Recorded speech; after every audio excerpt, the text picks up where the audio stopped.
Listo, pelados.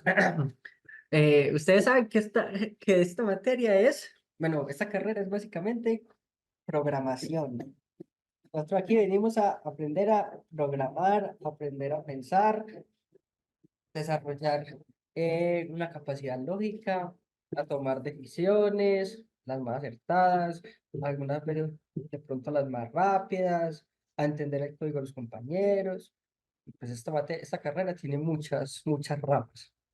Entonces, nosotros más adelante podemos enfocarnos, ustedes verán, hacer aplicaciones web, de escritorio, pueden trabajar con inteligencia artificial, pueden hacer aplicaciones móviles, pueden irse a desarrolladores backend, toda la parte de la infraestructura de las aplicaciones, bases de datos, pueden hacer la parte del frontend, que es la parte bonita. Pero antes de ir a todo eso, nosotros necesitamos unas bases, que son las que vemos en lógica, que es como dice eso, necesitamos saber cuál es la lógica que tienen los programas por detrás. Esto es lo más básico, y de esto se compone todo de acá en adelante. Entonces, lógica uno es la primera de tres materias que vamos a ver por esta rama, que son lógica uno, lógica 2, lógica 3.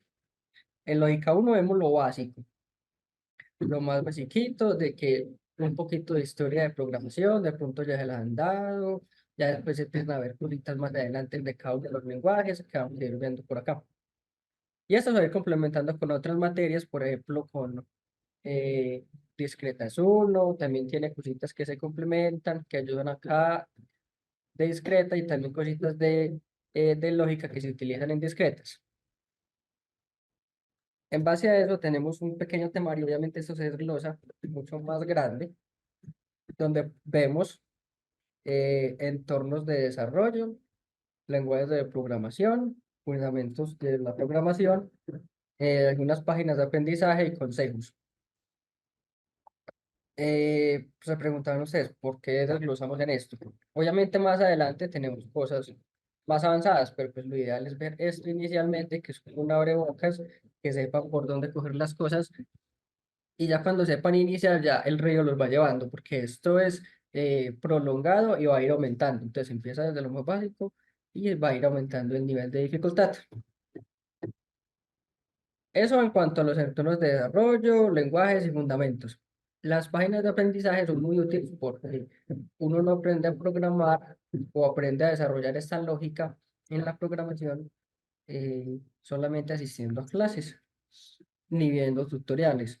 Usted tiene que hacer un trabajo individual bastante arduo y bastante constante, porque esto es algo que se aprende haciendo.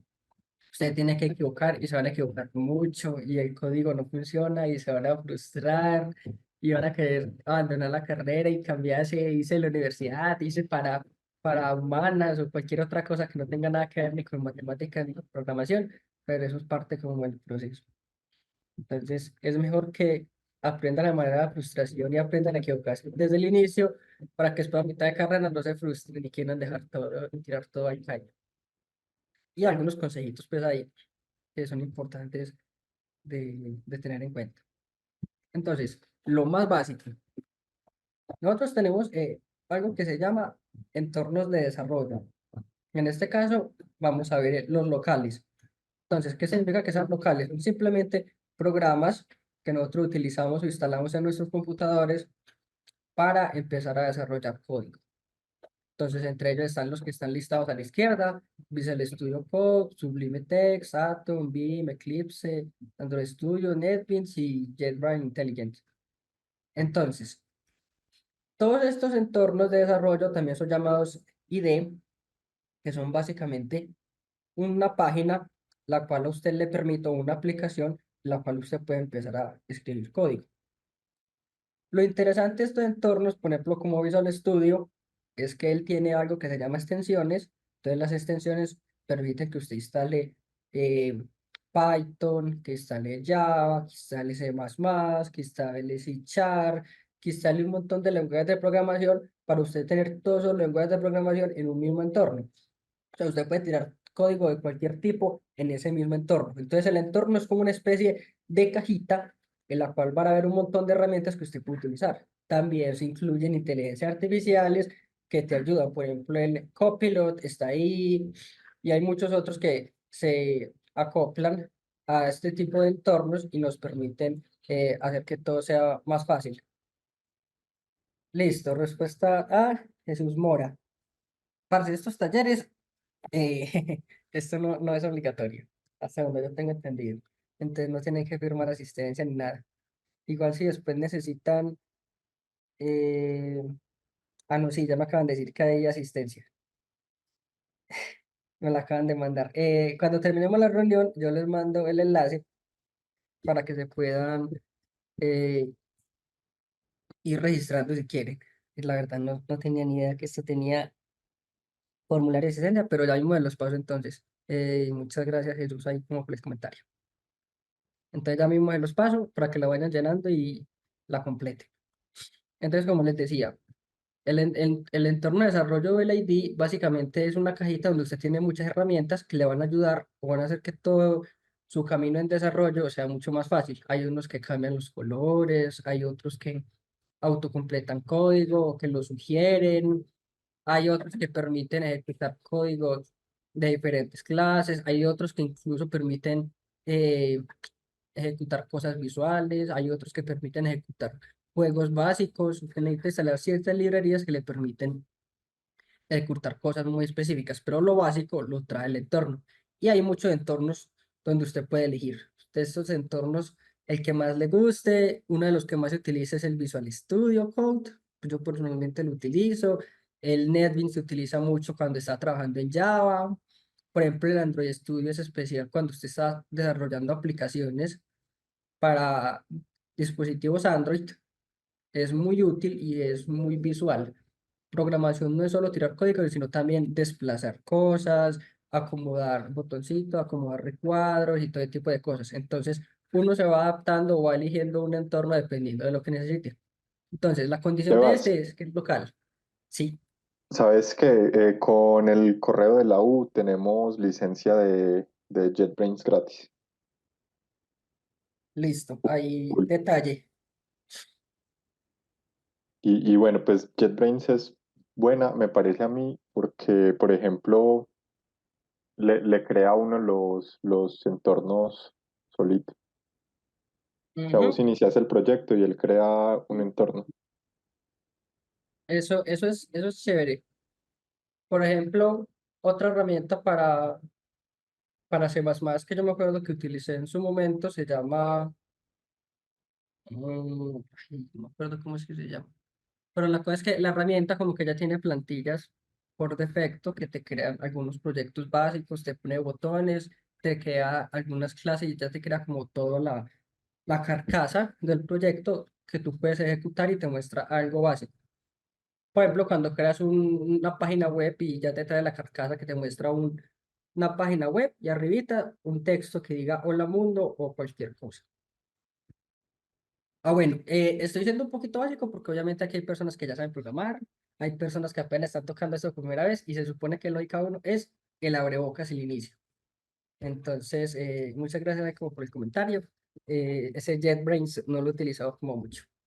Entonces ya uno se va acomodando a un ID dependiendo de qué tanto le puede ayudar a lo que usted necesita. Y obviamente uno se va casando con un lenguaje de programación. Pues uno no puede ser experto en todo. Eso es, o sea, usted sabe un poquito de todo, pero se especializa en algo en específico. Entonces por eso les mencioné que esto tiene muchas ramas y las van a ir conociendo a medida que avance. ¿Tienen alguna pregunta acá? No les dé miedo, relajados, que no le vamos a decir nada.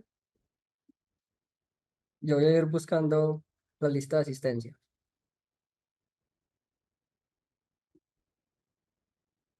Muchachos, dudas, preguntas, inquietudes con respecto a la ID. ¿Ustedes qué ID utilizan? ¿Han utilizado entornos locales? ¿Su computador es una tostadora y no lo permite tenerlo? Bueno, esa es otra alternativa. Si sus computadores a veces son lentos, porque hay códigos que son bastante pesados, eh, una alternativa puede ser utilizar los computadores de la universidad si están estudiando virtual, si están estudiando presencial. Los computadores de la universidad, muchos tienen ya algunos entornos de ejecución que les permiten entrar y correr sus códigos, hacer pruebas y todo tipo de cosas. Y pues como son computadores de la universidad que están en el LIS, o sea, solo para el departamento de sistemas, eh, son mucho más livianos, pues, o sea, son computadores dotados que te aguantan un buen con código pesado. Entonces, otra alternativa ahí, o sea, no tienen que tener un supercomputador para correr todo este tipo de cosas. Y en el chat les acabo de mandar el enlace de asistencia. Entonces ahí lo deberían de tener. Bueno, entonces, como no todos tenemos la posibilidad de un ID local, hay un entorno de desarrollo, un ID que es virtual. Estos son algunos, pero hay muchos. Donde es básicamente lo mismo que el ID local, solo que en este caso usted no tiene que instalar nada. Entonces está el Code Sandbox, el Google Colab, el Paisa.io, el Monaco Editor y el Replit. Entonces, son IDs que te permiten ejecutar código y usted lo único que necesita para ejecutarlo es tener acceso a un navegador con internet. Esa pues es como la condición, que usted tenga internet. En caso de que falle, pues usted queda ahí como babando, pero pues eso se guarda. Ah, sí, y todo lo que los cambios que usted hace y las cosas que usted hace están guardando en un sitio o en un servidor. Entonces, da como un extra de seguridad, porque usted está en un entorno local haciendo código y se le va la luz o se le va la energía al computador o cualquier cosa, se le apaga el computador y usted no guardó el código que usted hizo, se le borra. Entonces, detalles que hay que tener en cuenta. Lo Sebas, interesante, ajá, en Google Colab, ¿vos sabes si se puede programar en lenguajes distintos a R y Python? listo. Google Colab no permite más lenguajes. Ah, ok, gracias. Se utiliza mucho para R y también yo personalmente lo utilizo mucho para Python. Es muy bueno porque, por ejemplo, la ventaja, eso les iba a decir, la ventaja de estos entornos, de estos ID virtuales, es que ellos no utilizan los recursos que usted tiene en el computador, sino que utiliza unos recursos virtuales. O sea, pide prestada RAM, pide prestado procesador como de un servidor o muchas veces de otras máquinas porque se comparten recursos y usted no tiene que poner nada. Cuando usted tiene un computador muy tostado, pero tiene buen internet, esta es una buena recomendación. Por ejemplo, en mi caso, cuando estoy corriendo modelos de inteligencia artificial que son muy pesados, porque eso es pesadísimo, eso de chupa los recursos de una, es interesante usar Google Colab porque lo que él hace es pedir recursos prestados y ejecuta por detrás. Y son procesos que se repiten y se repiten y se repiten y se repiten. Y puede quedar 4 o 5 horas dándole y aún así no se para. Las limitantes es que usted depende del internet y además usted depende de los recursos que ellos le proporcionen. Obviamente ellos no le van a dar lo mejor a no ser que usted pague. Entonces muchas veces o algunos de estos entornos piden que usted haga una pequeña donación como para subir ahí como de lo más básico a un poquito mejor. Pero pues para lo básico, para desembalarse, funciona bastante bien. Y por ejemplo, Google Colab tiene la característica que si usted se queda cortico de pronto con los recursos que ellos le dan, usted puede utilizar los recursos locales. Entonces hace unos pequeños cambios en configuración y utiliza su propia RAM o su propio procesador en caso tal de que usted crea que usted tiene recursos bastante buenos, pero allá le corre bien. Entonces, detalles. Esto es interesante, pues porque ya, o sea, yo no digo el 100% de la humanidad, pero pues ya un gran porcentaje del mundo tiene conexión a Internet. Entonces ahí es cuando cobran vida todo este tipo de recursos y lo que es ya la programación de la nube y todo este tipo de cosas que son virtuales se están cogiendo como fuerza. Entonces ya ustedes van tomando como sus decisiones. Pero en general es así. Por ejemplo, el paisa.io suena muy básico por ser un punto .io, pero te permite elegir eh, el lenguaje de programación en el que querés programar y en base a eso empezar a programar y él te lo ejecuta normal. Y el Replit también y el Monap Editor y esos te permiten como elegir el lenguaje de programación. Hay otros como Google Colab que se centran solo en algunos lenguajes, como lo dijo el compañero, en este caso en Python o en R. Y sí.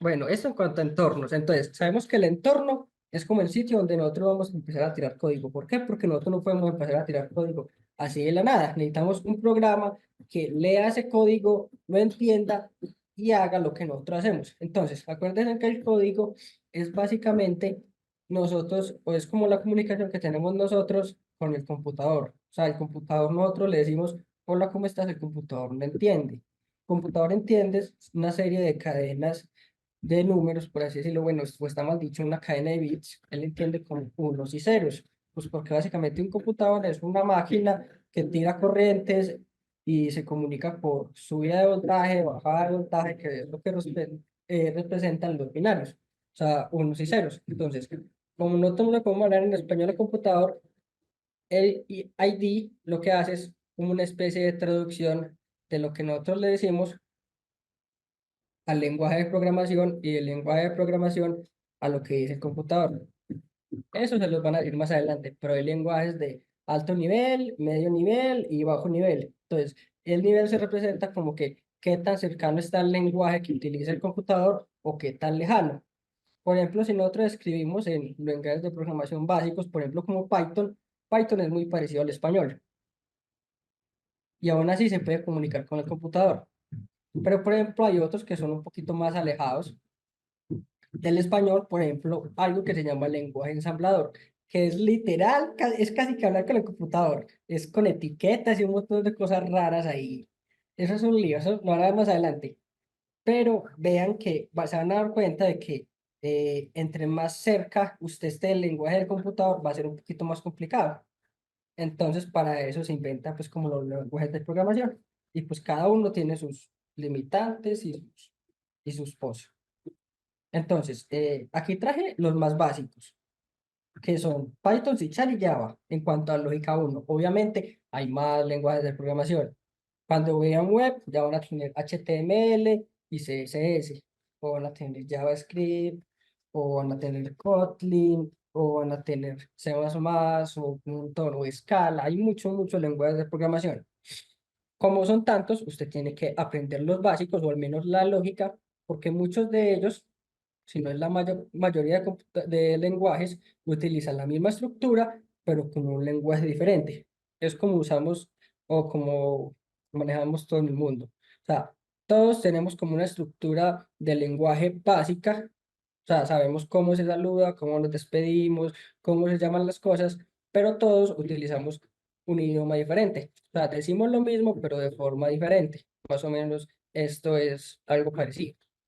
Entonces tenemos Python, C# y Java. Los elegí porque son como los más normales que se vienen. También hay otro que se llama, no sé si todavía lo están utilizando, que es, ay, no me acuerdo cómo es que se llama. No, no es un lenguaje de programación, sino que es más bien como una lógica un poco más abstracta. O sea, no decimos, no empezamos a llamar las cosas como un lenguaje de programación en específico, sino de una forma como más general. O sea, como si lo estuviéramos narrando en español. Ya Un mismo les pseudocódigo, doy. Sebas. Sí, es básicamente es un pseudocódigo. Un PSI, pseudocódigo ¿será? es, por ejemplo, si nosotros tenemos un condicional if, entonces decimos, si if y es mayor que 5 entonces haga esto. Eso sería en un lenguaje de programación normal. En pseudocódigo sería, si la edad de Juanito es mayor que 5 entonces haga esto. Si no es mayor que 5 entonces haga esto. Entonces, el pseudocódigo es algo más en español, algo más coloquial, algo que nosotros decimos como para hablar con los amigos. Ujú, es un pseudocódigo. Perfecto. Y es un poquito más alejado de lo que nosotros utilizamos en los lenguajes de programación, porque los lenguajes de programación ya tienen como una estructura muy definida. En cambio, el pseudocódigo es como algo más coloquial que nosotros podemos escribir literal con papel y lápiz. Eso sirve para ir desarrollando la lógica y para ir iniciando. Algunas personas ya no lo utilizan, otras sí, ya depende pues como del profesor y todo ese tipo de cosas. Entonces, tres lenguajes de programación básicos, Java, C#, Python. Estos son los loguitos. Y lo más básico. Aquí tenemos a Java. Esta es la estructura básica de cómo se escribe un hola mundo. ¿Por qué el hola mundo? Porque la gente tiene la costumbre de ser o utilizar esto como primera cosa que hace cuando programa. Entonces es como el hola mundo, es como un inicio o una entrada a todo este cacharrero que es la programación, porque esto es un mundo gigante. Entonces, este es como el inicio y ya después seguimos. Entonces, de esta forma es como se escribe un hola mundo en Java. Entonces, tenemos una clase pública que se llama Hello World, o sea, el hola mundo, y dentro tenemos una clase estática con un main string de argumentos. Todo esto va por defecto, no se tiene que preocupar de qué significa esto, simplemente lo copian tal cual y se preocupan por lo que hay dentro.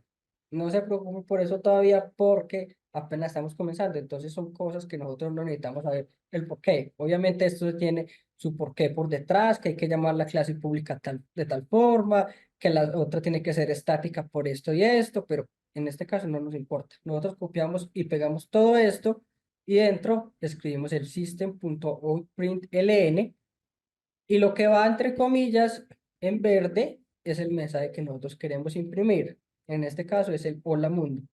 Entonces, de esta forma es que nosotros vamos a imprimir algo en consola. O sea, literal, la consola nos va a mostrar esto.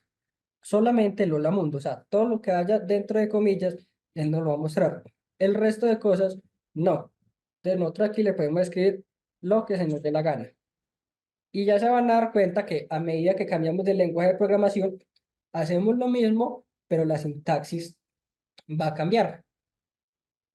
Por ejemplo, ya es un poquito más complicado. Por ejemplo, C# es un poquito más fácil de entender. Por ejemplo, aquí tenemos un using system, que esto es como por defecto, que nosotros tenemos que traerlo. Tenemos una clase programa.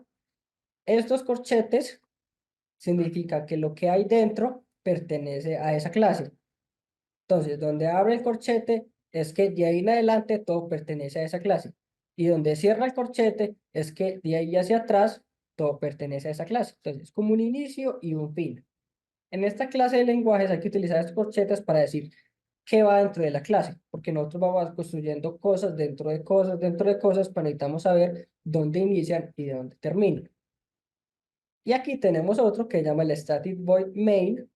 El main es como el método principal.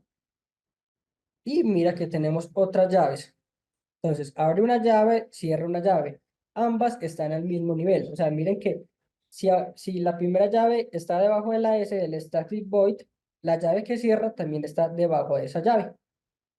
Entonces, esto no es tan importante en este lenguaje. Lo importante es abrir y cerrar las llaves, pero hay otros lenguajes donde esta indentación, o sea, qué tan corrido está a la derecha o qué tan corrido está a la izquierda, son cosas muy importantes. Ya mismo en Python lo vamos a ver.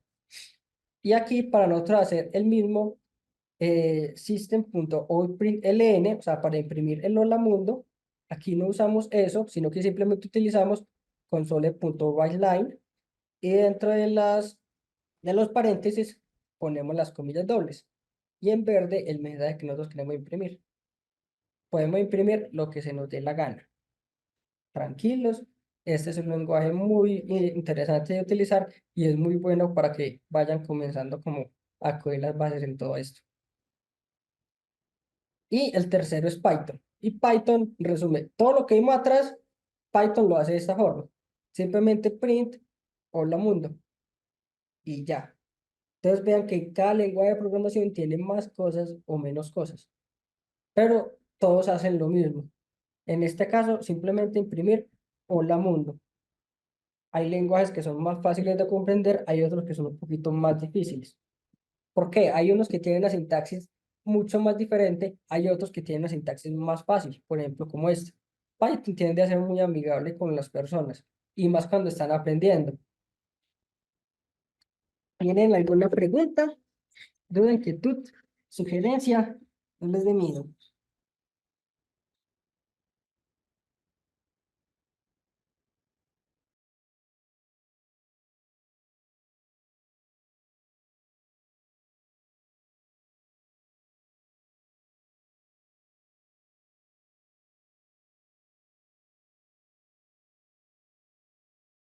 Mucha-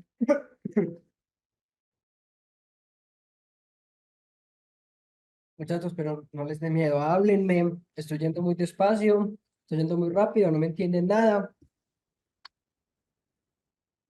Por mi lado, todo bien, Sebas. Bueno, y el resto, Yo bien también. seguro, si de pronto estoy yendo muy rápido o estoy yendo muy despacio, cuéntenme.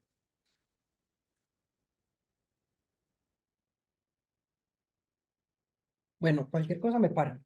Acuérdense que estamos solo en lo básico. Entonces, después de ver cuáles son los lenguajes y cómo se escribe lo básico, ya nos metemos en unas cosas que ya como los fundamentos en cuanto a la programación. Entonces, tenemos variables, operadores lógicos, condicionales y funciones. Entonces, aquí vemos un poco sobre cómo son los tipos de operadores lógicos, acá a la derecha, y acá a la izquierda vemos cómo son algunos tipos de variables. Y ya vemos más en profundidad qué son cada cosa. Entonces, aquí tenemos las variables. Entonces, a la derecha podemos ver cuáles son los tipos de variables que normalmente se utilizan. Tenemos un entero, que es básicamente un número entero literal, no tiene puntos ni comas ni parte decimal.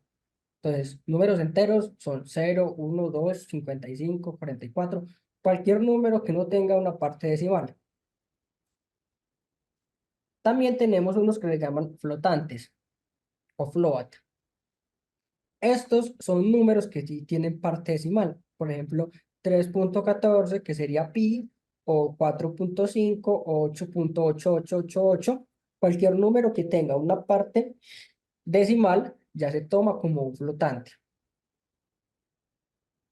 Otro tipo de variable que tenemos es una variable tipo cadena, o también se llama tipo string. Entonces, cualquier palabra, cualquier texto que nosotros queramos tener, lo vamos a guardar en una variable tipo string. En este caso, hola mundo, o Pepito Pérez, o mi casa es linda, el perro es amarillo. Cualquier palabra o cadena de caracteres se agrega o se guarda en una variable tipo string. ¿Por qué son estos tipos de variables? Nosotros no podemos guardar un flotante dentro de una cadena tipo string, porque el ID te va a decir, no puedes ejecutar esto porque no lo entiendo.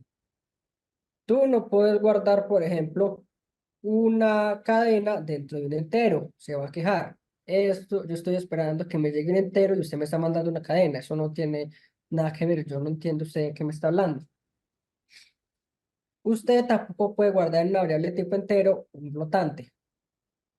¿Por qué? Porque yo lo estoy esperando un número entero y usted me está mandando un número con parte decimal. Yo no entiendo eso. Usted me dijo que yo soy entero y él se va a creer su papel de que es entero y solo va a recibir enteros. En el caso de los flotantes, quizás sí puede pasar que usted tenga un tipo flotante y le manden un entero. En algunos lenguajes de programación se queja. En otros lenguajes convierte el entero en un decimal. Simplemente es agregarlo un punto cero. Pero como les digo, depende del lenguaje de programación, pero lo ideal es ser ordenado con esto y asignar el tipo de variable a lo que nosotros le vamos a entregar. Por eso es que nosotros al comienzo inicializamos las variables. O sea, decimos de qué tipo son y cuál va a ser su valor inicial. En este caso, nosotros estamos inicializando todas estas variables y le estamos diciendo de qué tipo es y le estamos diciendo, ah, usted va a hacer inicialmente esto o usted va a hacer inicialmente esto. ¿Por qué les digo inicialmente? Porque esto más adelante puede cambiar. Por eso se llaman variables y no constantes. Eh, Dice, cuando terminemos la reunión, se guarda la grabación y Diego se la estará compartiendo. O yo se las mando al correo de los que asistieron. Listo. Entonces, como les dije, esto se llama variables porque varía, o sea, puede cambiar. Esto no se queda estático, no es una constante. Esto es una variable y usted le puede asignar cosas a medida que va avanzando en el código. Otro tipo de variables es este boolean, es un booleano que simplemente guarda true o false, o sea, verdadero o falso. Solamente guarda esos dos estados. No guarda nada más, ni entero, ni cadenas, ni nada más. Otro tipo es una lista. Entonces, estas listas se representan con estos corchetes y lo que hace es guardar un montón de elementicos dentro, separados por una coma. En este caso, nosotros tenemos una lista de enteros. También podríamos tener una lista de flotantes, una lista de cadenas, una lista de booleanos, ¿sí me entiendes? Él puede tener muchos de esas partes dentro. Y se le llama lista porque es literal como si fuera una lista del mercado. Y hay otro que se llama la tupla, que se representa con el paréntesis y es algo muy parecido a la lista. Solo que, por ejemplo, las listas y las tuplas, cada una tiene unas propiedades especiales. Por ejemplo, hay unos que admiten repetidos, otros que no. Hay unos que lo que puede hacer unión e intersección, otros que no. Para las listas se agregan los elementos de una forma, pero para las tuplas de otra. Entonces, cada estructura tiene como unas ciertas características que ustedes se van a ir dando cuenta a medida que vayan aprendiendo. La que sigue es el diccionario, que se representa con las llavecitas, y lo que hace es que son como parejitas. Entonces, esta primera acá se llama la clave, y lo que hay después de los dos puntos se llama el valor. Entonces, como que la clave es el nombre y el valor es Juan. Entonces, cuando yo voy a buscar nombre, él lo que me va a imprimir es Juan, o sea, lo que está dentro. Y cuando yo busco la edad, lo que él va a ir a buscar o nos va a mostrar es 30, o sea, su edad es 30. Es como si usted tuviera una aplicación e ingresara la cédula suya. Cuando ingresa la cédula suya, el programa normalmente no le tira el número de cédula, sino que le dice, ah, esta cédula le pertenece a Juan Andrés Pérez Pérez. Y la edad de Juan Andrés Pérez Pérez es 50 años. Entonces, usted le ingresa por la clave y le va a retornar el valor. Esto obviamente tiene sus pros y sus contras y uno ya lo va utilizando, depende de la situación. Lo que sigue es el conjunto, que es algo muy parecido al diccionario, solo que no tiene clave y valor, sino que tiene la estructura que tienen las listas. Entonces, 1, 2, 3, 4, 5. Este conjunto es lo que nosotros hemos visto toda la vida desde el colegio. Las bolitas que tienen, una bolita tiene los números del 1 al 5, la otra bolita tiene los números del 1 al 10, y cuando los dos conjuntos se unen, si hacemos la unión, va a traer todos los elementos en común. Si hacemos la intersección, va a traer solo los elementos que repiten. Entonces, esto de conjuntos se utiliza como si nosotros utilizamos los conjuntos en otros ámbitos. En discretas también van a ver teoría de conjuntos y cómo funciona. Y la variable nula, que es básicamente non. Entonces, cuando una variable usted le imprima y diga que es non, significa que no tiene nada. En algunos lenguajes lo tratan como si tuviera un valor nulo y en otros lenguajes lo tratan como vacío, porque usted también puede asignar variables vacías. Cuando usted hace, por ejemplo, un print, ya lo vimos cómo se hace para imprimir cosas. Nosotros hacemos un print de flotante, él nos va a arrojar como resultado 3.14. Si hacemos un print de cadena, nos va a arrojar hola mundo. Si hacemos un print de la tupla, nos va a arrojar los valores que tiene la tupla por dentro. Lo mismo. Si hacemos un print del conjunto, nos va a arrojar todos los valores que tiene por dentro. El print es una herramienta muy importante porque nos permite saber qué hay dentro de esa variable en ese momento en específico. Así que el print se vuelve casi que nuestro as bajo la manga. Eso es el pan de cada día. Por más experiencia que usted tenga, el print siempre va a ser una herramienta fundamental porque te va a decir qué tiene guardado la variable en ese momento. Y usted ya dice, ah, está bien, ah, no, está mal, está haciendo las cosas correctamente o se está descachando. Entonces, tener la posibilidad de saber qué está pasando en ese momento, pues es una herramienta loquísima. Bueno, antes de pasar a esto, en este caso, nosotros tenemos a la derecha lenguaje Python. Todo esto está en Python. nosotros nombramos las variables de esta forma. Nosotros no tenemos que decirle qué tipo de variable es, sino que nosotros con asignar un valor al frente del igual, ya le estamos diciendo, como esto tiene un 10, entonces automáticamente el entero se vuelve int, es de tipo int.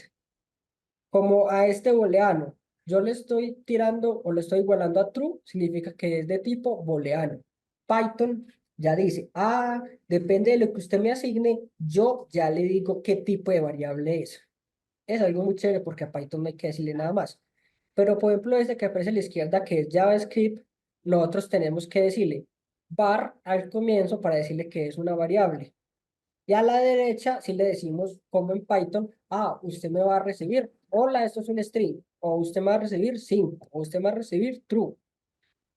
Él sabe diferenciar y asigna el tipo de variable que es, pero se le debe decir var al comienzo. Entonces, tienen algo en común en Python, pero vean que a la vez se diferencia. En cuanto a Java, por ejemplo, nosotros debemos anteceder antes del nombre de la variable el tipo de dato que es. Nosotros, por ejemplo, en este caso, yo creo que aquí tengo, nosotros en Java para decir que esto es un entero, nosotros tendríamos que decir que esto es de tipo int. Entonces se le pone int, después el nombre de la variable y después a cuánto equivale. O por ejemplo aquí, cuánto vale el flotante. O por ejemplo aquí, esto es una cadena, entonces hay que ponerle str. O en otros casos string. O esto es un booleano, entonces hay que decirle que esto es un bool. Entonces, depende del lenguaje de programación, las cosas son un poquito más fáciles o un poquito más difíciles. Entonces, tienen que saber qué lenguaje de programación van a utilizar ustedes en sus clases y en base a eso ya empiezan a tomar decisiones, o sea, a saber cómo está toda la estructura, cómo deben definir y cada lenguaje pues tiene como sus características. Bueno, y olvidé mencionarles que esto es el nombre de la variable. Yo se quiso llamar entero, pero usted lo puede llamar Juanito, lo pueden llamar mouse, pueden llamar casa. Ustedes pueden llamar eso como se les venga en gana. Esto, todo lo pueden llamar como ustedes les dé la gana. Métele números, métele caracteres especiales, esa es decisión de ustedes. Pero se aconseja en programación como un estándar para que todo el mundo hable el mismo lenguaje, es que nosotros pongamos a las variables nombres que se relacionen con lo que está guardando la variable. Entonces, si yo a este le puse flotante como nombre, significa, vea que el nombre ya me está diciendo que guarda un número flotante. Si yo a este le puse como nombre entero, significa que está guardando un nombre entero. Si yo a este entero lo quiero llamar cadena, yo no puedo llamar cadena, pero yo digo, esto se llama cadena, pero tiene un entero. Entonces vean que no está haciendo match. Está haciendo como una discordia ahí, como que el nombre me sugiere que es una cadena, pero en realidad está guardando un entero. Entonces eso confunde a las personas. Y también se confunden ustedes mismos porque usted escribe algo hoy y mañana se enreda y no sabe qué escribió. Entonces es muy bueno tener ese estándar. Como dice Anthony, nombres que describan lo que está almacenando las variables para que ustedes tengan un orden y para que otra persona cuando lea el código de ustedes entienda lo que están haciendo. También durante los exámenes es importante, porque ustedes están nombrando las cosas de forma incorrecta y le hacen la vida imposible al profesor, pues él les hace la vida más imposible a ustedes, disminuyendo la nota del examen. Porque es importante manejar como estos estándares.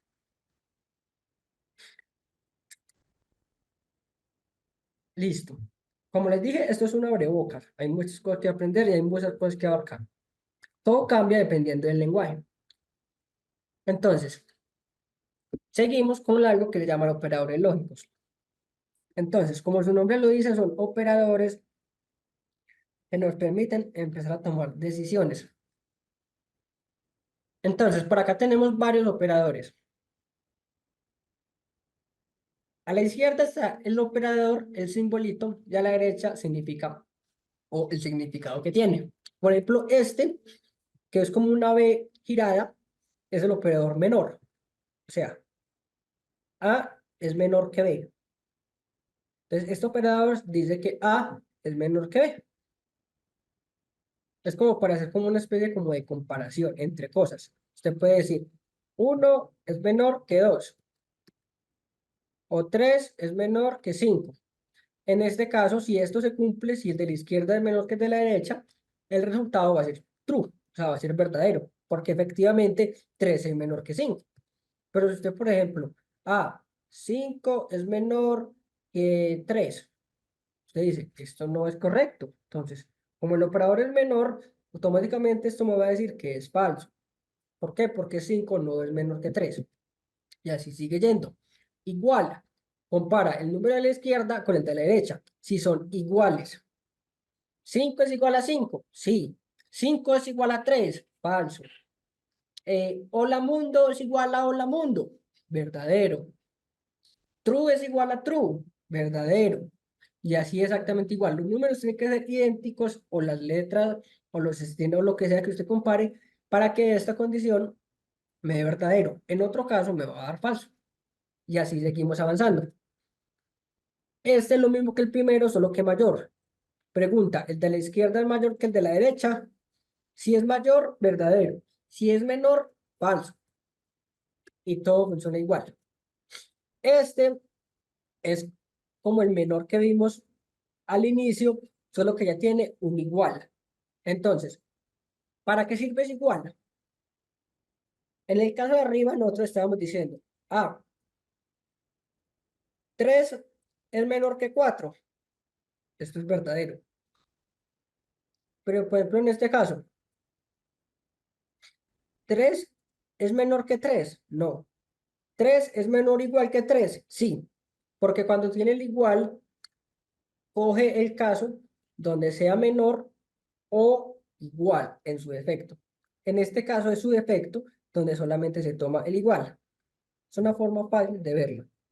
Pero básicamente lo que hace es como incluir el número que da a la derecha. Por ejemplo, en este caso tendríamos 3 es menor que 3. Esto es falso. Porque 3 no es menor que 3, son iguales. Pero si nosotros ponemos el mismo caso acá, sería verdadero. Porque no es menor, pero sí es igual. Entonces, diferencia entre menor y menor igual. Y el mayor igual funciona igual que el mayor.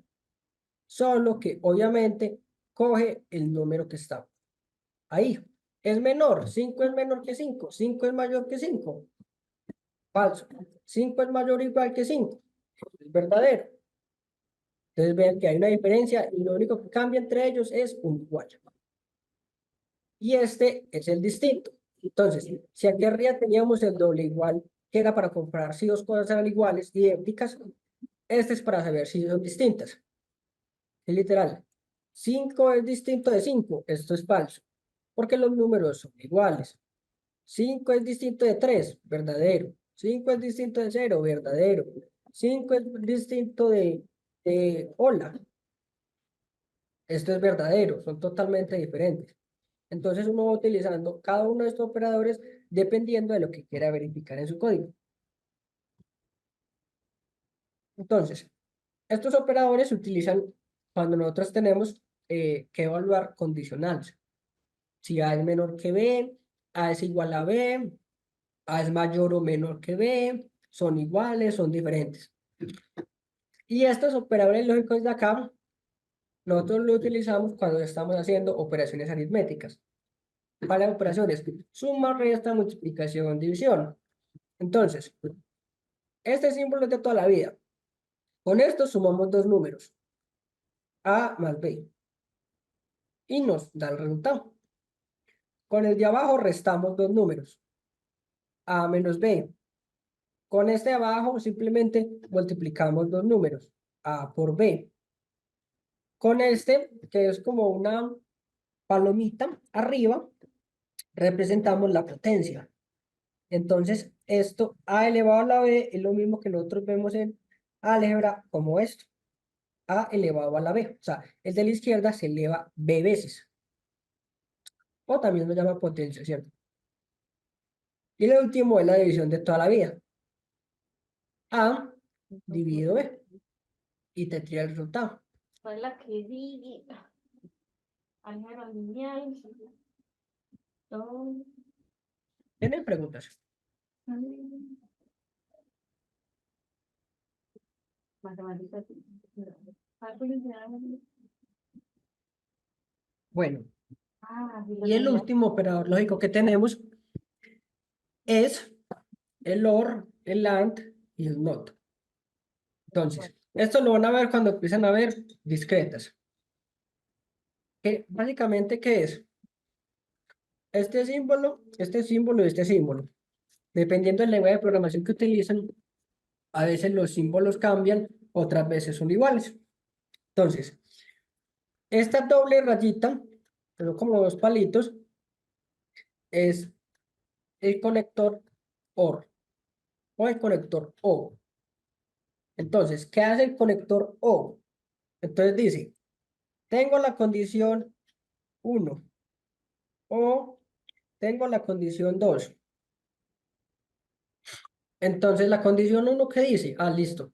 La condición 1 dice, voy a ir al cine. Y la condición O2 es, voy a llevar a mi novia. Entonces, tú vas a ir al cine o vas a llevar a tu novia. Puede pasar cualquiera de los dos o pueden pasar las dos simultáneas.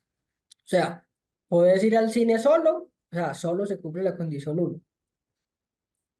O te vas a ver con tu novia, pero no van a ir al cine, solo se cumple la condición 2. Entonces, con que se cumpla alguna de las dos, el resultado va a ser verdadero, o sea, que va a entrar a la condición, o sea, va a seguir. Con que se cumpla solo uno. Si se cumplen los dos, también funciona. Voy a ir al cine y voy a llevar a mi novia.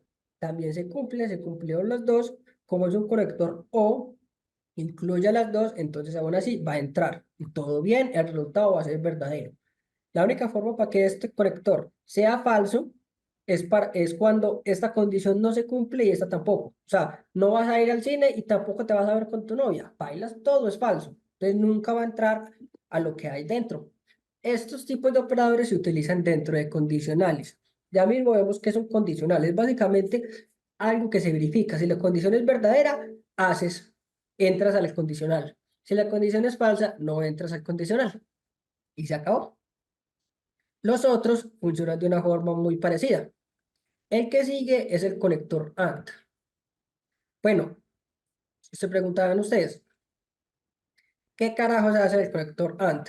Entonces, el conector AND es muy parecido al OR, pero es como el opuesto. Entonces, borrando aquí, tenemos la condición 1, que sería ir al cine, y la condición 2, verte con tu pareja, novio o novia, pues o lo que sea. Entonces, este simbolito es el que nosotros vamos a tener para hacer el operador lógico AND o I. Entonces, puede ser así o simplemente lo ponemos como una I. Entonces, este operador es muy interesante porque este operador solo es verdadero cuando las dos condiciones se cumplen. O sea, ¿vas a ir al cine? Sí. ¿Y vas a ir con tu novia? Sí. Todo perfecto, sigue con el ciclo y esto es verdadero. En otro caso, ¿vas a ir al cine? Sí. ¿Vas a ir con tu novia? No, solamente se cumplió una de las condiciones. El resultado es falso. ¿Por qué? Porque se tiene que cumplir ambas condiciones. Si se cumple solo una condición, es falso. Si no se cumple ninguna condición, es falso. Entonces vean que es muy parecido a la O, con la diferencia. Es que con el conector OR, si se cumplen las dos condiciones, es verdadero. Si se cumple una de las dos condiciones, también es verdadero. Pero el I es como un operador excluyente. O sea, se tienen que cumplir ambas condiciones para que entre el ciclo. Si no se cumplen las dos condiciones al tiempo, nunca va a entrar. Todo siempre va a ser falso. Entonces vean que cada una se utiliza dependiendo de la situación o lo que yo necesite hacer. Entonces ya es que nosotros conozcamos esto y ya lo empezamos a utilizar cuando estemos creando nuestro propio código. ¿Tienen alguna pregunta con respecto a conectores y operadores?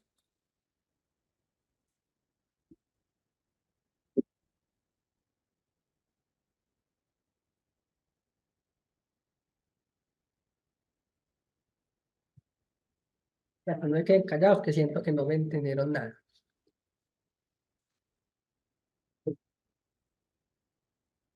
Bueno, igual si las cosas no les quedan claras, como les digo, a medida que ustedes vayan practicando esto en el código, eso se les va afianzando solito.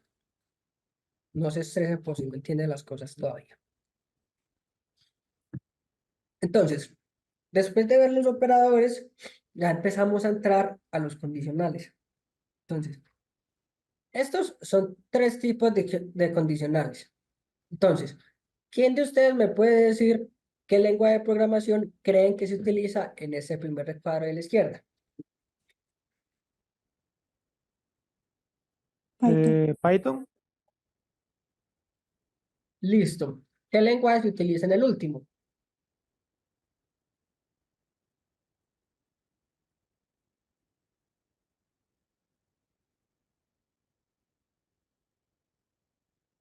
Pues C Sharp. Ajá. Y ya por descarte el de la mitad Java. Entonces vean, los tres dicen casi que lo mismo. Solo que vean que el tamaño del código y la estructura que se utiliza es muy diferente. En este primer caso, dijimos x es igual a 10. Sabemos que x es un entero. Y lo llamamos x. Así se llama mi variable. En el caso de Java, que es este segundo, ya no estamos diciendo eso, sino que ya estamos diciendo la edad es igual a 20. Entonces mi variable se va a llamar edad, el valor de la edad es 20 y el tipo de dato es int, simbolizando que es tipo entero. Y este punto y coma siempre se pone al final de nosotros definir las variables. Entonces vean la diferencia. En Python uno no usa punto y coma ni tampoco usa llaves. En Java se utiliza punto y coma, se utiliza llaves. En C# se utiliza punto y coma, se utiliza llaves.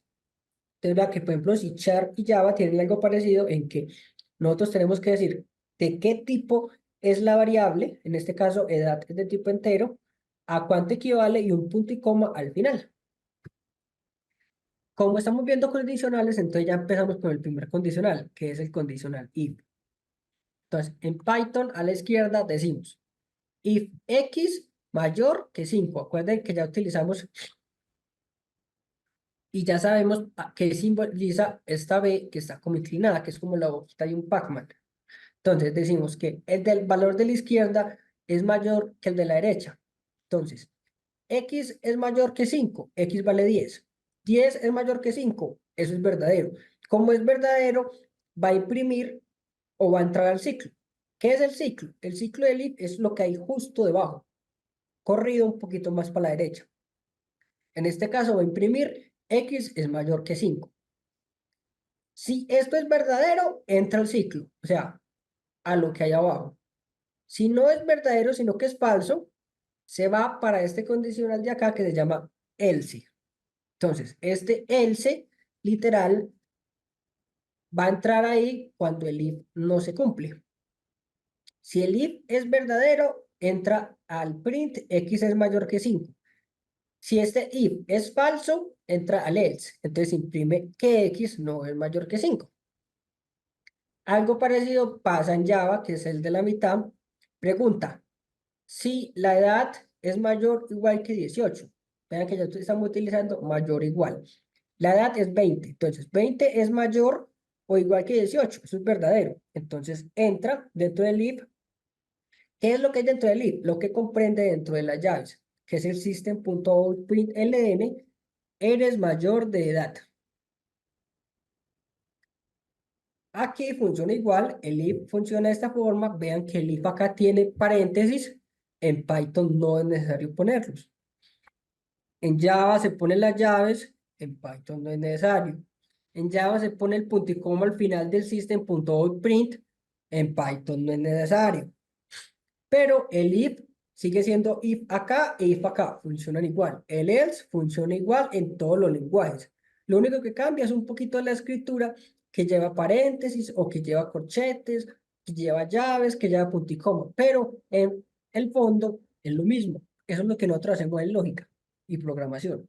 Aprender la lógica de los lenguajes y ya dependiendo del lenguaje que queremos utilizar, aprendemos su sintaxis. O sea, que ya una coma, que ya un punto y coma, que usa llaves, que no usa indentación, bla, bla, bla. Entonces, Java y C# lo que hacen es guiarse por las llaves que tienen. El if comprende desde que abre la llave hasta que cierra. Todo lo que hay dentro hace parte del if. Como Python en este caso no tiene llaves, usa algo que se llama indentación. Entonces vean que, por ejemplo, el if mayor que 5 está aquí en esta primera posición, pero el print está corrido un poquito más para la derecha. Eso es indentación. Lo de la izquierda es como lo más alto de la jerarquía y lo que está más para la derecha es lo que está más adentro de la jerarquía. Entonces nosotros sabemos que como este print está más a la derecha del if, está dentro de él. Lo mismo que el print no. debajo del else. Como está más para la derecha, hace parte del else. Entonces, aquí no utilizamos llaves, sino que utilizamos indentación. Entonces, entre más para la derecha esté, más adentro va a estar. ¿Tenían pregunta?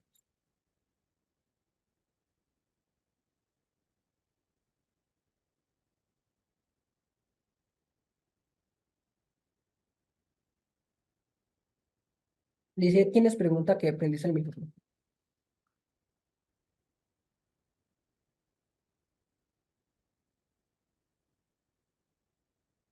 Bueno, en fin, paran si tienen alguna duda.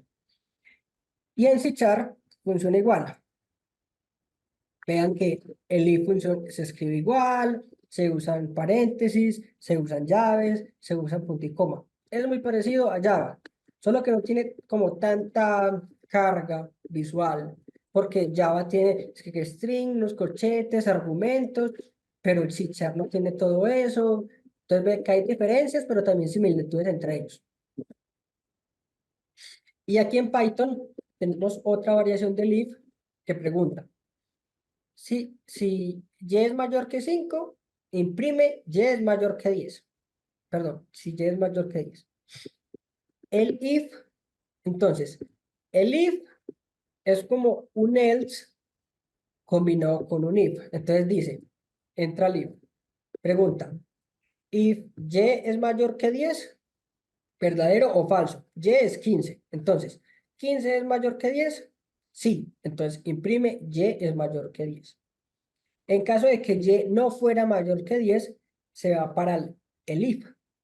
Y en el if pregunta otra vez, ¿y es igual a 10?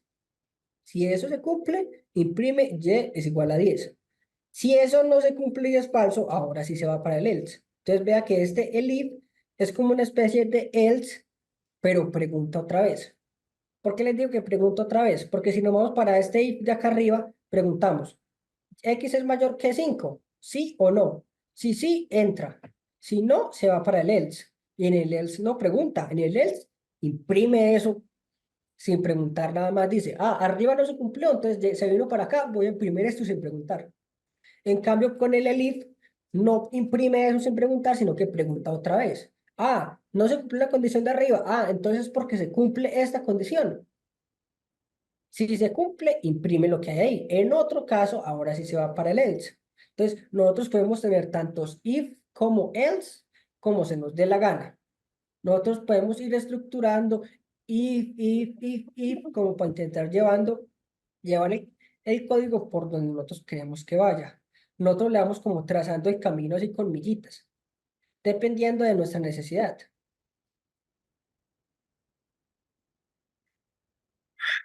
Listo. Esto es lo básico, nada más. Después hay muchas más cosas. Otro ciclo se llama el while. Entonces, ¿qué es el while? El while es un ciclo que es parecido al if, pero lo que hace es que no entra una sola vez. Esa es alguna particularidad del if. El if pregunta una vez, si se cumple, entra, imprime. Si no se cumple, se va por el else, imprime y ya. O sea, hace un recorrido como de arriba hacia abajo y nada más. En cambio, el while lo que hace es quedarse ahí dando vueltas, preguntando una y otra vez y otra vez y otra vez y otra vez hasta que el condicional no se cumpla, hasta que este ciclo deje de cumplirse. Entonces, por ejemplo, aquí tenemos, otra vez, Python, Java, C Sharp, izquierda, medio, derecha. Entonces, el más básico para explicar Python a la izquierda. Tenemos una variable llamada contador que es igual a 0. Esa variable sabemos que es tipo entero. Y la estructura del while es esta. Se escribe while tal cual. El nombre de la variable, que en este caso es contador, y preguntamos, ¿contador es menor que 5? Dos puntos. Entonces, pregunta, ¿contador es menor que 5? Sí. Se cumplió la condición, es verdadero. Entonces, entra el ciclo. O sea, imprime contador, que en este caso es la variable, que vale 0. Entonces, imprime 0. Y después dice, contador más igual 1. ¿Qué significa este más igual 1? Es como una forma de compacta de escribirlo. Pero básicamente, este contador más igual 1 es esto. Es contador es igual, otra vez, a contador más 1. Es como usted a la variable que tiene asignada contador le voy a aumentar una unidad. Entonces vea que aquí lo que está haciendo es que contador es la variable que se va a guardar. Ahora sí, contador es la variable que tenemos arriba, o sea, 0. Entonces aquí dice que contador es igual a 0 más 1. O sea que contador va a quedar valiendo 1. Entonces cuando él llegue acá, va a decir que contador va a ser igual a 1 y va otra vez a devolverse hasta acá, al while. Y va a preguntar, ¿contador es menor que 5? Entonces nosotros ya vimos que contador es igual a 1. Les pregunta, ¿1 es menor que 5? Sí. Entonces, imprime 1 y otra vez vuelve a aumentar a contador. Contador tiene 1. Entonces va a decir que contador es igual a lo que había en contador, o sea, 1 más 1. O sea que ya contador va a ser igual a 2. Cuando contador es igual a 2, vuelve otra vez a subir hasta el while de arriba y pregunta, ¿contador es menor que 5? Y así se va repitiendo el ciclo. Entonces vea que contador siempre va a ir aumentando. 1, 2, 3, 4. Cuando contador sea igual a 5, supongamos que ya llegamos hasta ese caso, contador es 5, entonces se vuelve otra vez al while de arriba y pregunta, ¿5 es menor que 5? Falso. Ahí se rompe el ciclo, ya no vuelve a entrar y se termina la ejecución. Porque ya no entró otra vez al while. Entonces ya todo terminó. Es muy importante poner esta serie de limitaciones, esto, porque esto lo que hace es hacer que el ciclo se mueva, o sea, que esto vaya moviéndose, porque el contador se va a ir actualizando. En caso de que nosotros no tengamos esto, el ciclo va a quedar como, pues se podría llamar como ciclos infinitos, porque él siempre va a estar ahí preguntando, ¿cero es menor que 5? Sí, entonces imprime 0.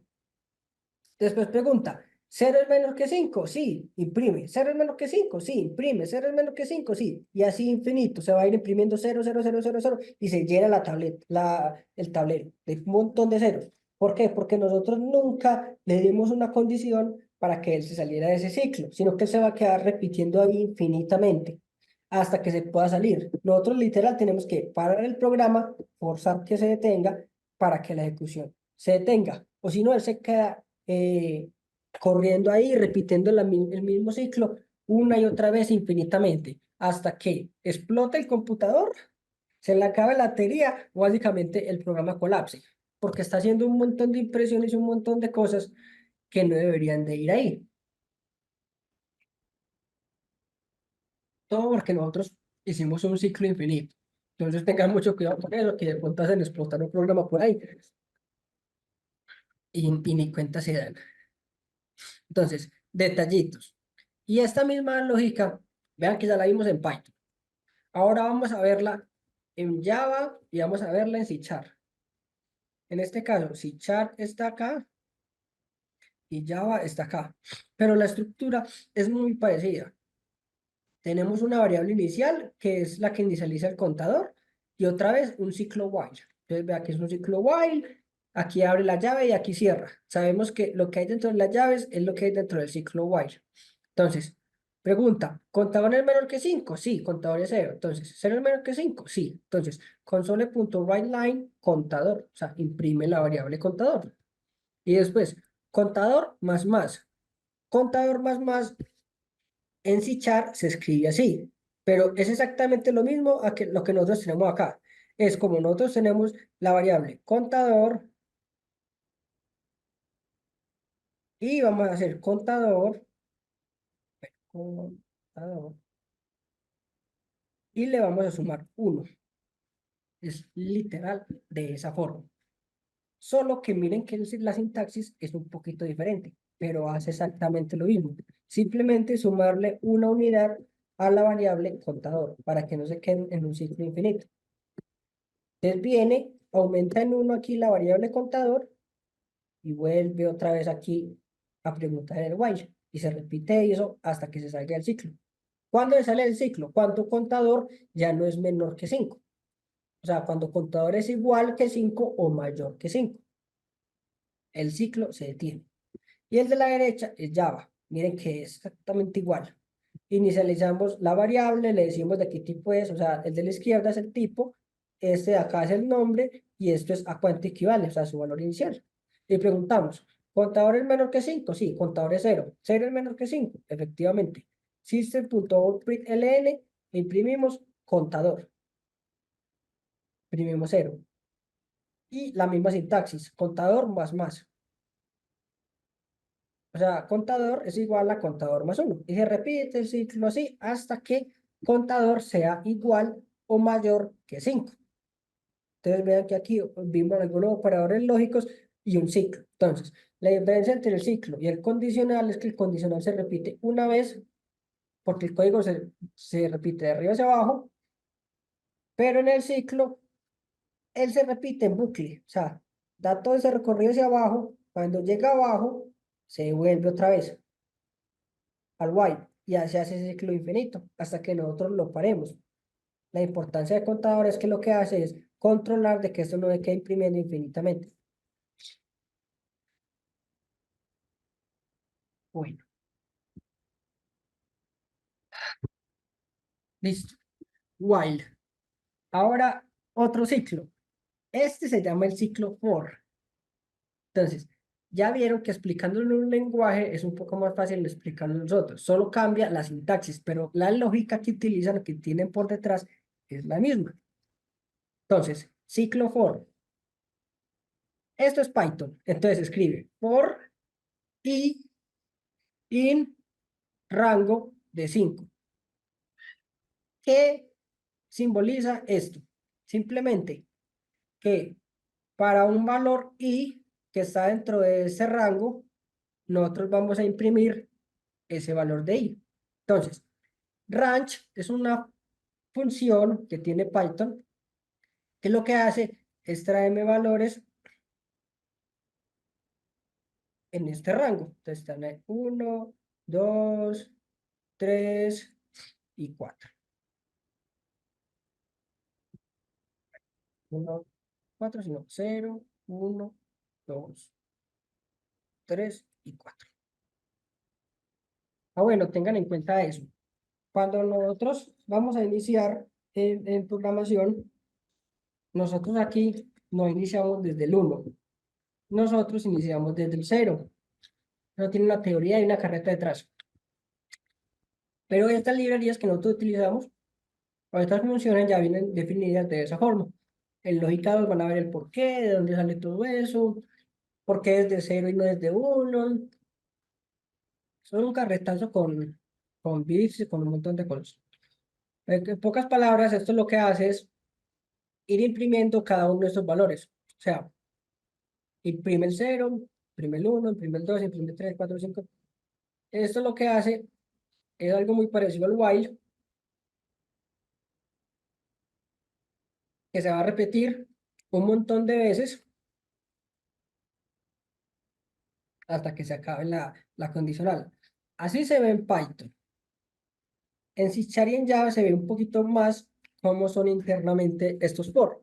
Entonces, si vemos este for de acá, sabemos que dentro del for tenemos una variable inicial, que es desde donde inicia, o sea, un entero llamado i, que va a iniciar en 0, punto y coma. Este de la mitad es el condicional, o sea, i tiene que ser menor que 5. Y miren que aquí a la derecha tenemos el valor para aumentar. Entonces aquí decimos que i más más. O sea, cada vez que termine este ciclo for, él va a aumentar una unidad al valor de i. Entonces, pero vean que es parecido al while, solo que todo lo estamos compactando en una sola línea. Entonces, él pregunta, ¿i es igual a 0? Sí. Pregunta, ¿i es menor que 5?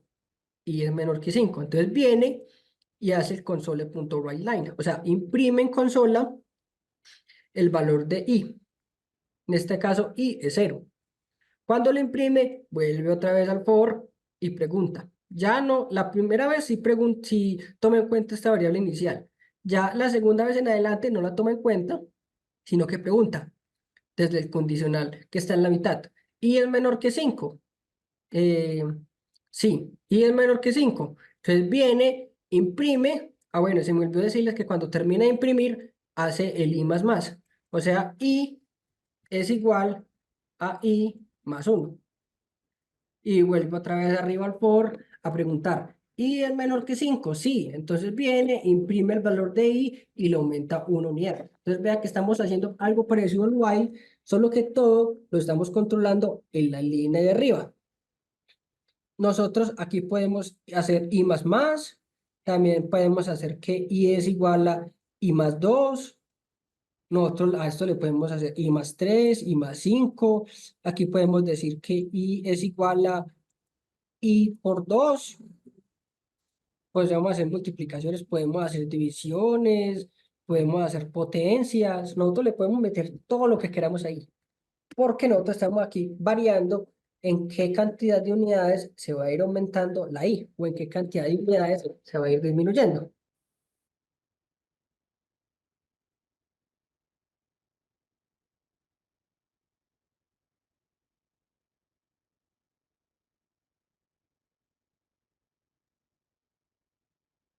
Y aquí tenemos cómo se vería en Java y funciona de la misma manera. El for inicial con la i en 0, pregunta si la i es menor que 5, entra, imprime el valor de i y la aumenta en una unidad a la i. Y así se sigue repitiendo hasta que i ya no cumpla la condición. Cuando i sea igual o superior a 5, se sale del ciclo for y termina el programa. Entonces vean que son formas muy diferentes de escribir las cosas, pero todas te van a dar el mismo resultado. Una lista de números entre 0 y 4 mostrada en consola. Bueno, ¿alguna pregunta? Hasta ahí.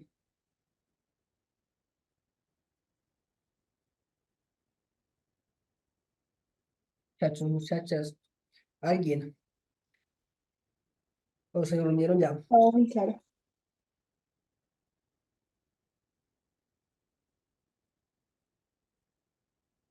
Listo.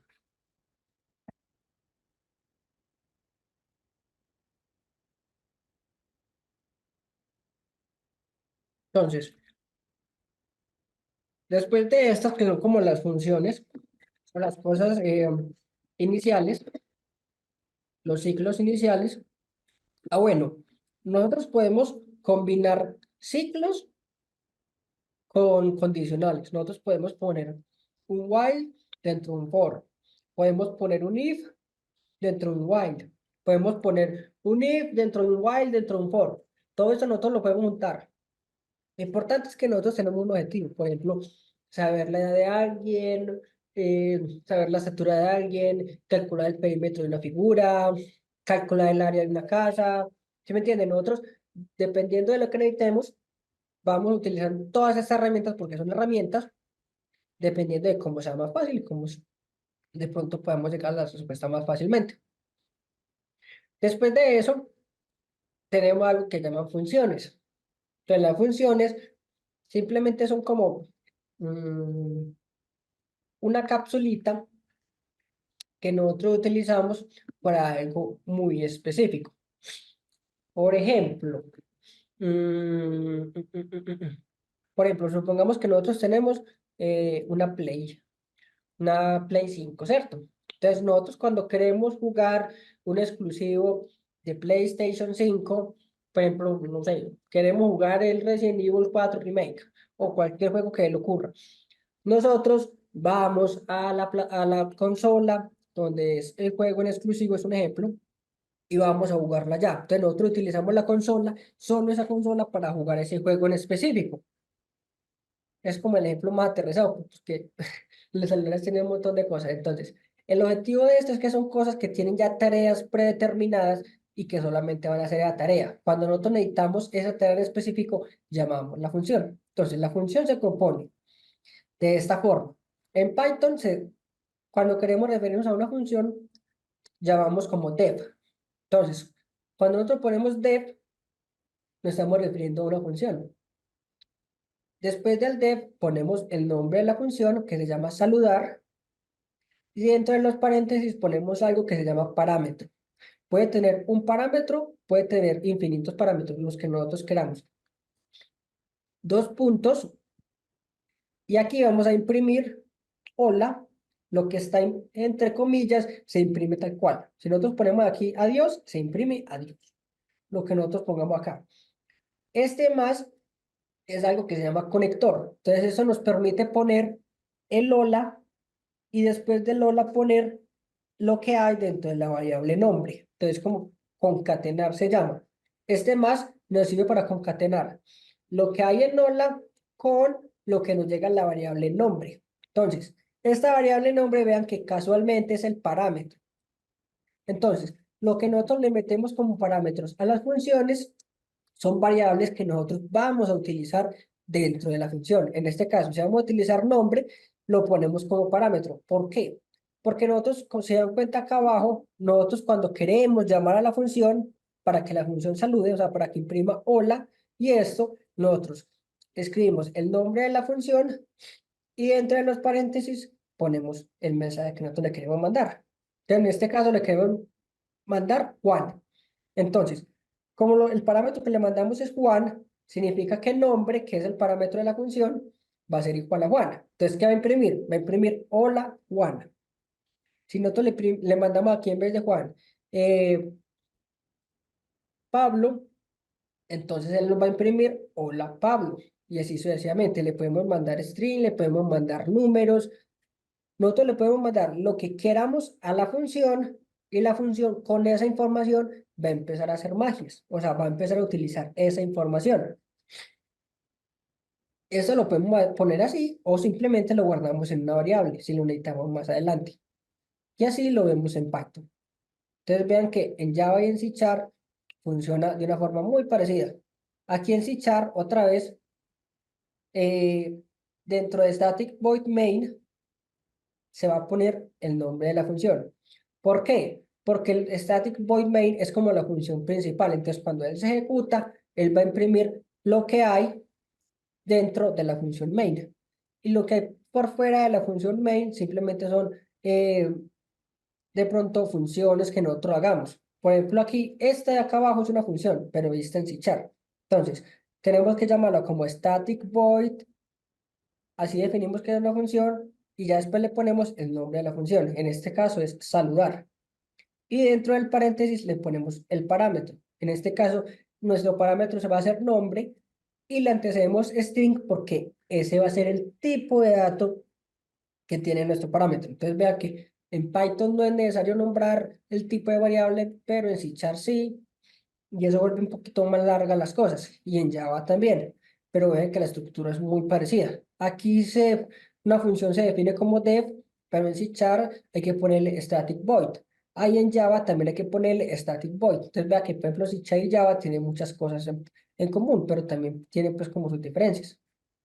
Y funciona igual. En C# nosotros vamos a imprimir, ¿con qué imprimimos? Con console.byline y le mandamos hola como string, o sea, esto se llama algo quemado, o sea, lo que nosotros copiamos es tal cual lo que va a imprimir, se concatena con el más y se le manda la variable, que en este caso es nombre, que en este caso nombre es lo que estamos mandando como parámetro de la función, o sea, Juana. Entonces escribe hola Juana, pero vea que hace lo mismo que en Python y en Java hace exactamente igual. La estructura es casi que idéntica. Vean que lo único que cambia acá es cómo se imprimen las cosas, porque en C# se usa console.while9 y en Java se usa system.outprintln. Y toda esta chorrada que se pone aquí en Java después del public static void main, que hay que poner string con corchetes y argumentos, pero vean que la lógica que hay detrás de ellas es igual. Las funciones funcionan de la misma manera, los condicionales, los ciclos, etcétera, etcétera, etcétera, etcétera, etcétera. Listo. Y ya después de esto, pasamos a cosas un poquito más amigables, que ya son las páginas de aprendizaje. Entonces, como les dije, esto se aprende practicando. Entonces es bueno que se vayan mirando un cursito, hay muchos cursos gratis, muchas librerías con información en internet para que aprendan. También pueden ver tutoriales de YouTube. También hay herramientas o páginas como esta que se llama el Code Combat, que es literal, es una página donde uno simplemente escribe súper fácil y usted aprende a programar jugando. Y es literal, cada uno de estos son desafíos. Entonces, por ejemplo, en esta que se llama mazmorra de KitGuard, tenemos 54 desafíos y ¿qué nos enseñan acá? La sintaxis, los métodos, los parámetros, las cadenas, los bucles y las variables. O sea, básicamente de lo que hablamos hoy. Todo esto te lo resumen en este juego. Y vean que esto aquí tiene nivel, tiene el nombre del jugador, usted tiene estadísticas, cofres, tiene ranking. Por ejemplo, en este de desarrollo web, usted aprende HTML, secuencias de comandos. En este de acá arriba, aprende cómo construir tus propios niveles, o por ejemplo en este bosque de Backputs, aprende con el if, el else, la lógica booleana, o sea, el verdadero y el falso, operaciones relacionales, funciones, propiedades de los objetos, manejo de eventos. Por ejemplo, aquí en Desarrollo Web 2, aprende más HTML, o este desarrollo de juegos.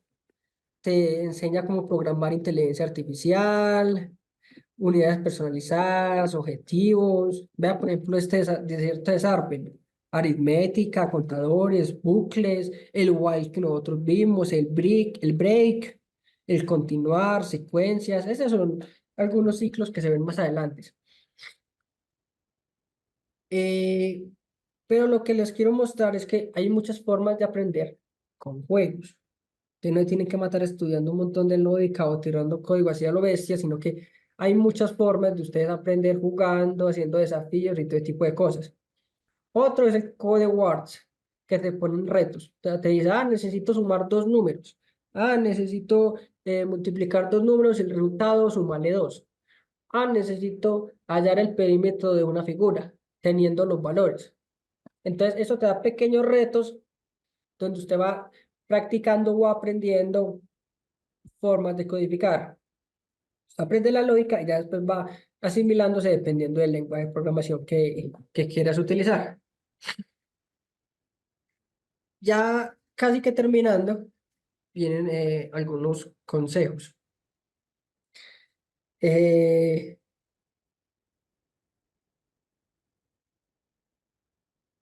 bueno, aquí Anthony nos menciona una que se llama el HackerRank, que sí es parecida mucho al CodeWar, que es básicamente una plataforma donde usted ingresa, elige el lenguaje de programación donde quiere aprender, él le da unas pequeñas pautas con respecto al lenguaje y le pone pequeños retos. Por ejemplo, necesito que sumes dos números. Necesito que haya la raíz cuadrada del triángulo con tales valores. Entonces, usted empieza a construir como el código con la solución que cree que es la respuesta a ese problema. Y él se lo califica, le dice, está muy bien, está regular, hay que corregir esto, o no, está pésimo, usted perdió toda la vida haciendo esto. Entonces, son páginas, son herramientas, son cositas que te van ayudando a mejorar en la sintaxis y a mejorar en todo eso. Usted no se tiene que saber todo esto de memoria. Usted simplemente necesita la lógica básica. Usted necesita saber que existe un if, que es un condicional, que tiene un else, que existen ciclos que es while, do while, que existe un for por allá, que las variables son de estos tipos y ya, lo básico. El resto no lo tiene que aprender para que no se abrumen. Van aprendiendo con la práctica y ya vamos a hablar de eso para acá en los últimos ítems. Entonces, consejos. Empezar con los fundamentos. Como les dije, aprendan lo fundamental, que es como la base del árbol, y ya después todo lo pueden ir aprendiendo después. O si no, busquen en Internet. Internet en estos tiempos, a nosotros nos tocó la ventaja de que es que Internet nos da todo muy fácil. Entonces vayan a buscar. Hay muchas librerías, hay mucha documentación de cómo funcionan las cosas, hay tutoriales, hay juegos, hay videos, hay de todo para usted aprender los fundamentos.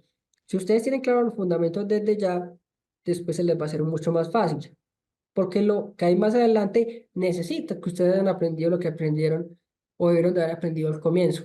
Entonces es importante tener los fundamentos claros. Practicar regularmente, como les dije desde el comienzo, la misma cantaleta de siempre. Hay que practicar para usted ir memorizando las cosas.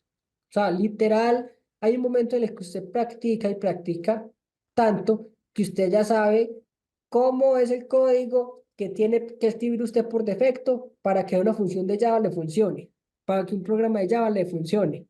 A mí me pasaba, por ejemplo, con C++, que yo también sabía literal qué es lo que había que importar al comienzo para que todo el código me funcionara. Y uno lo sabía palabra por palabra. De repetirlo tanto, eso se le queda a uno. Entonces, usted tanto practicar, usted ya sabe, esto va así, me faltó tal cosa. Usted ya empieza a escribir código, a construir todo de una forma más fácil. Y eso, más adelante, usted le va a hacer un paseo todo, porque usted ya sabe los fundamentos, todo está muy bien estructurado en su cabeza. Usted hace que su lógica interna funciona mejor, porque eso es lo que usted hace cuando quiere tirar un programa. Usted piensa cómo puede ser la solución y después dice, quiero hacer esto, me puedo utilizar este condicional. O si no cumple ese condicional, puedo usar este ciclo para comprobar y llegar al resultado. Usted va como craneando todo, construyendo todo en su cabeza antes de construir la solución. Y ya después cuando usted va y construye su solución y funciona, usted se siente muy bien. Hay que sacar todo por suerte o sacar todo porque le copiaron, o usted le copió a un compañero. Entonces, no es la misma gratificación y a fin de cuentas usted necesita saber los fundamentos. Ya después que no sepa lo otro, use internet, documentese, haga lo que quiera, pero usted con saber lo básico, usted ya sabe cómo poder hacer las cosas. O hasta para editar códigos que haya en internet, usted necesita saber o entender qué es lo que está haciendo para usted modificarlo o adecuarlo a su solución. Otra, leer y estudiar código, lo que le dije. Quieren saber cómo hacer algo, pero no saben cómo. Va y lo buscan en Google. Ven cómo lo hizo otra persona, lo estudian y dicen, yo podría hacer mi solución así. O, él lo hizo de una forma, pero yo podría hacerlo de otra forma que es más eficiente. O me gusta más hacerlo de esta forma y de esta forma. Entonces vean que usted puede consultar código de otra persona, intentar entender lo que él hizo y ya después aplicar su propio código o intentar entender qué es lo que él quería hacer y si funciona o no funciona. Utilizar recursos en línea es la misma carreta de siempre. Usen todo lo que hay en internet, usen comunidades. Si tienen un error que no les funciona algo, hay comunidades que literal se preguntan y la gente le responde, tenés error acá, puedes hacer esto acá, tenés esto acá. Puedes ir a librerías, puedes ver tutoriales, puedes ver videos, en internet está todo. No sé si han escuchado que muchas veces ya dice que usted para ser programador tiene que pasar por la universidad, porque es que en internet está todo lo que usted necesita. Usted solo tiene que empezar a estudiar y a practicar y ya usted no necesita pasar por una universidad y todo tipo de cosas. En la universidad le enseñan a usted muchas bases de muchas cosas. Le enseñan a manejar negocios, a hacer cifras, a pensar de una forma, a trabajar en equipo y otras cosas. Pero en internet, usted como desarrollador, que usted lo único que necesita es un computador e internet, usted ya puede empezar a practicar todas las cosas solito. Entonces, casi que los recursos en línea, usted está todo lo que usted necesita para aprender. Entonces, usted se puede adelantar mucho simplemente utilizando la web. No tenga miedo a cometer errores. Si pasa, no se frustren. Esto es muy común acá. Es muy normal que haya errores, que las cosas no compilen, que las cosas no funcionen, que usted esté pegado a las 12 de la noche para entregar un trabajo y eso todavía no funcione de código. Es muy normal cometer errores, entonces cométalos para que después sepan cómo solucionarlos. Y cométalo y asigne tipos de variables que no son, y mande datos incorrectos, y que el ciclo de quede infinito ahí explote el ID. Entonces cometan errores de una vez para que después no tenga que cometer esos errores a las malas, o sea, o en momentos críticos cuando ustedes ya estén embalados. Entonces, acostúmbrense a eso. Y los errores lo que hacen es dar un aprendizaje, ¿verdad? Que no los desanimen.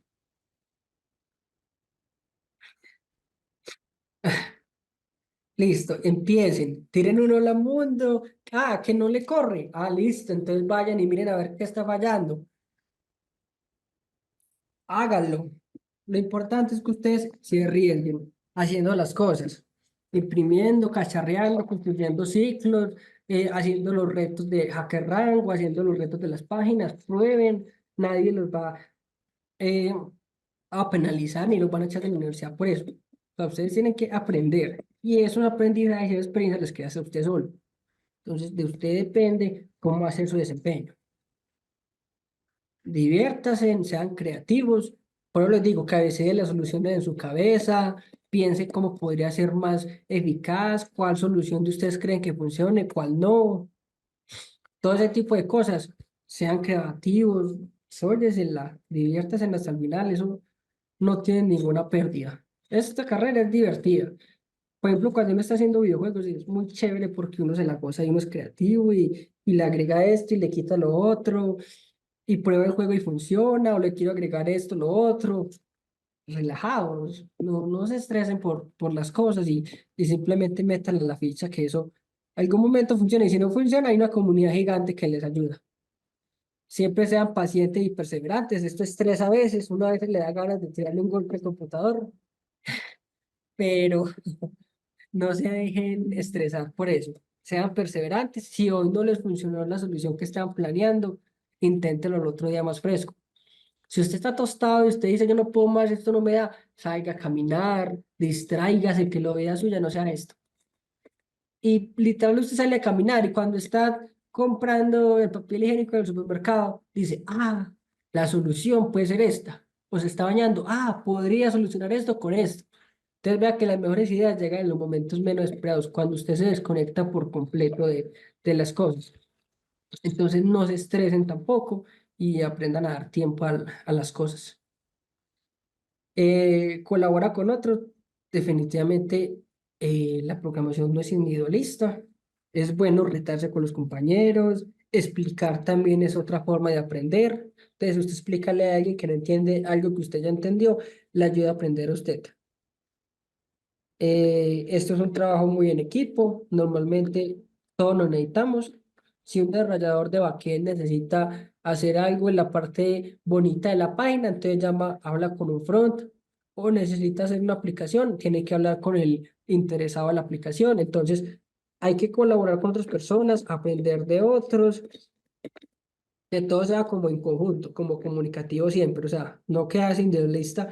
No, yo voy a tirar código solo y me voy a encerrar solo y yo voy a hacer los trabajos solos. No, aquí casi todos los trabajos son en equipo, los proyectos en equipo, para justamente afianzar ese trabajo en equipo de que nos necesitamos todos.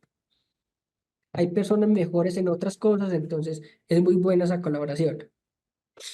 Eh, Mantener la mentalidad de aprendizaje. Usted siempre va a haber alguien mejor que usted, entonces que eso no lo frustre, sino que antes le dé ánimos de usted seguir avanzando, de usted seguir mejorando, de superarse, no se sienta que frustrado que porque el otro sabe más. Cada uno tiene un aprendizaje, un ciclo y no se estresen.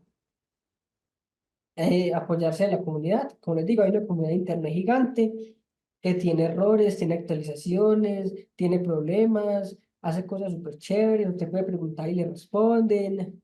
Son un montón de cosas que ustedes pueden utilizar. Entonces, solo por tener la era del internet en nuestros tiempos, usted puede comunicarse con personas. Hay gente de India que graba videos, usted no entiende un carajo, pero usted solamente con ver va a entender las cosas. Esa gente es tesísima haciendo las cosas.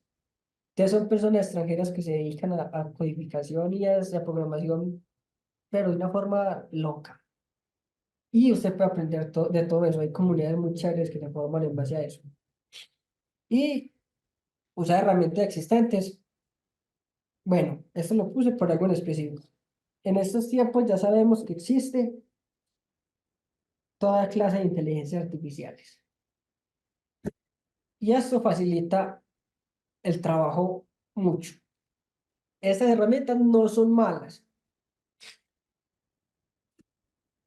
pero no les van a tirar un código como ustedes lo necesitan en específico. Va a tener errores.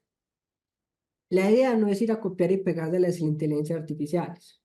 La idea, porque normalmente tiene errores o estructuran las cosas como no debería de ser. Entonces, la idea es de pronto preguntarle cuando no tienes un concepto claro o necesitas una solución, preguntarle a ver ella qué te sugiere, estudiar el código, para eso necesitas bases, estudiar el código, entender cómo funciona y ya aplicarlo a la solución específica que tú necesitas. Entonces, ellas no son el enemigo, ellas son una herramienta y más para nosotros. Lo que hacen es ayudarnos a que las cosas sean más fáciles. Ellas solitas no son capaces de hacer código y de hacer aplicaciones, un montón de cosas complejas. Nosotros somos los que lo utilizamos. Entonces, utilizarlos con cautela, como aprendizaje, también como ayuda. Ellas son muy como ayuda, pero también nosotros tenemos nuestro propio criterio para poder entrar a decir, esto no funciona porque esto está mal, esto está muy lento acá, puedo optimizarlo de esta forma. Entonces, no sesgarnos netamente a utilizarlas y a lo que ella tire, eso lo voy a copiar y pegar en el examen, o eso lo voy a copiar y pegar en mi trabajo. No, analizar qué es lo que está haciendo. Las IAs también tienen limitaciones. Entonces, ver lo que está haciendo, intentar implementarlo a mi aplicación y también aprender. Entonces, usen las herramientas, pero pues tampoco abusen de ellas. Ellas son una herramienta y no lo son todo. Entonces, en nuestro mundo, ellas son una gran herramienta porque nosotros cuando estamos tirando códigos necesitamos información puntual, compacta. Y para eso sirve mucho la inteligencia artificial. Te responde lo que tú necesitas en específico, en vez de ir a internet a buscar y a buscar todo lo que necesitas. Pero como les digo, es una herramienta. Entonces, no lo den como su todo, porque si no, después ustedes se vuelven unos inútiles que no pasan un examen o van a hacer una prueba técnica y que si no es con inteligencia artificial no la hacen. Entonces, esto es una herramienta, más no es el todo. Entonces, úselo como tal y ustedes en sus trabajos no van a tener limitaciones. Si ustedes quieren usar IA, lo pueden usar, pero obviamente ya no les va a hacer las cosas y le van a dejar todo en bandeja de plata. Usted la tiene que utilizar como una herramienta y no mal acostumbrarse desde ya a que les hagan todo, sino a utilizarlas como una ayuda. Y ya, ese fue todo el carretazo de esta reunión, de este taller. Preguntas, dudas, inquietudes, me pueden preguntar lo que quieran. Estoy abierto a opiniones en estos minutos que faltan. Otros temas se ven en este nivelatorio tutorial de lógica. Como otros temas. O sea, esta es, digamos, la única tutoría que va a haber de lógica uno. Mm, yo creo que sí. Ah, ok. Porque ya después, o sea, porque yo no me puedo adelantar mm, a lo que ustedes van viendo más adelante. O sea, empiezan con lo básico, que es esto. Ya después empiezan a ver cosas más avanzadas, por ejemplo, como encapsulamiento, clases, programación orientada a objetos, pero eso lo ven más adelante. Entonces, ya en esos casos, o sea, estos son talleres como para nivelarse al comienzo, Ok. porque hay gente que llega muy perdida, ya no sabe qué estudiar cuando empieza la materia, no sabe más o menos qué va a ver. Entonces, más o menos esto es lo que se ve en el primer parcial, mm, más o menos la mitad del segundo. Ya después empiezan a ver un poquito cosas más complejas, pero que necesitan bases muy bien estructuradas de esto. Entonces, si ustedes no me entendieron esto, ahora para yo explicarles encapsulamiento, herencia, programación orientada a objetos, estructuras, ustedes van a quedar volando. Entonces, la idea es que entiendan esto como base, vean cómo se ven, qué lenguaje de programación necesitan y ya si de pronto ir estudiando por cuenta propia. Ya en caso tal de, por ejemplo, de que necesitan, tengan dudas sobre ese tipo de cosas, ya pueden empezar a pedir tutorías. Entonces ya sí se pueden hacer tutorías individuales, que es literal 2 horas con un tutor, donde usted le pregunte, tengo problemas con esto, no entendí tal cosa, ah, me surgen dudas con esto y esto, ya. O, por ejemplo, hacen talleres antes de los exámenes, donde repasan todo lo que vieron en el semestre y que probablemente les van a evaluar en el examen. Entonces, ahí sí son cosas específicas, por ejemplo, para cada parcial. Listo, Sebas. Gracias. Pero como les digo, esto es un nivelatorio, o sea, es como una conexión entre apenas va a iniciar la carrera con un abrebocas de lo que usted va a ver en lógica. Ya si necesita algo más profundo de eso, puede pedir tutorías, cuantas tutorías se le dé la gana y entrar a los talleres que se van haciendo y así. Más preguntas. Bueno, ya que no tienen más preguntas, los dejo descansar por hoy.